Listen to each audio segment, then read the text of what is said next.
ఆంధ్ర, ఒరిస్సా, ఛత్తీస్గఢ్ అటవీ ప్రాంతంలో మావోయిస్టులు సరెండర్ అవుతున్నారు. అటు ఆపరేషన్ కగార్, ఇటు రాష్ట్ర ప్రభుత్వం మావోయిస్టు సరెండర్ పాలసీని బేస్ చేసుకుని ఈ మావోయిస్టులంతా సరెండర్ అవుతున్నారు. ఈ నేపథ్యంలోనే శుక్రవారం మధ్యాహ్నం 3 గంటల సమయంలో అల్లూరి సీతారామరాజు జిల్లా ఎస్పీ అమిత్ బర్ధార్ ఎదుట సుమారుగా 10 మంది మావోయిస్టు మిలిషియా సభ్యులు లొంగిపోయారు. వీరిలో ప్రధానంగా డివిసిఎం మంగిలి సరెండర్ అవ్వడం గమనార్హమని ఎస్పీ తెలియజేశారు.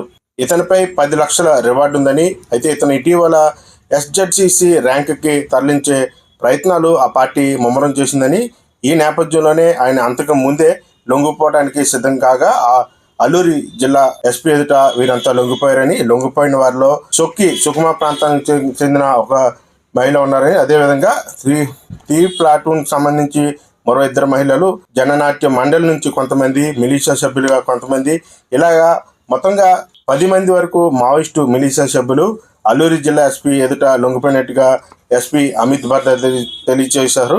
దీనిపై పూర్తి వివరాలు ఆయన వెల్లడించారు. లొంగిపోయిన వారి అందరిపైన సుమారుగా 15 నుంచి 18 లక్షల రూపాయల రివార్డు ఉన్నట్టుగా ఆయన వెల్లడించారు.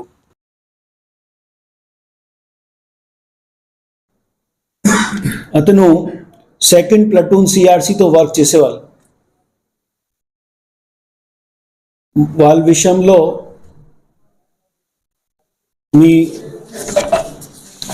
మీ సమక్షంలో చెప్తున్నాం. సెకండ్ ప్లటూన్లో వర్క్ చేసిన సమయంలో అతను జీరాగడ్డ 2021లో మనకి ఎక్స్చేంజ్ ఆఫ్ ఫైర్ అయిన దాంట్లో సుమారు 52 సెక్యూరిటీ ఫోర్సెస్ మార్టేర్ అయిన ఆ పర్టికులర్ ఇన్సిడెంట్లో కూడా అతను పార్టిసిపేట్ చేసిన. రీసెంట్ టైమ్స్లో అతని పైన ఎక్కువ నిఘా పెట్టి పోలీస్ వాళ్ళు, అదేవిధంగా ఆపరేషన్ కగార్ ఛత్తీస్గఢ్లో జరుగుతున్నాయి. అదేవిధంగా మిగతా ప్రాంతంలో సెక్యూరిటీ ఫోర్సెస్కి యాక్షన్స్తో. దీని తర్వాత రీసెంట్గా అతన్ని ఎస్జెడ్సిఎం ర్యాంక్లో మావోయిస్ట్ పార్టీ ప్రమోట్ చేయడానికి ట్రై చేసిన.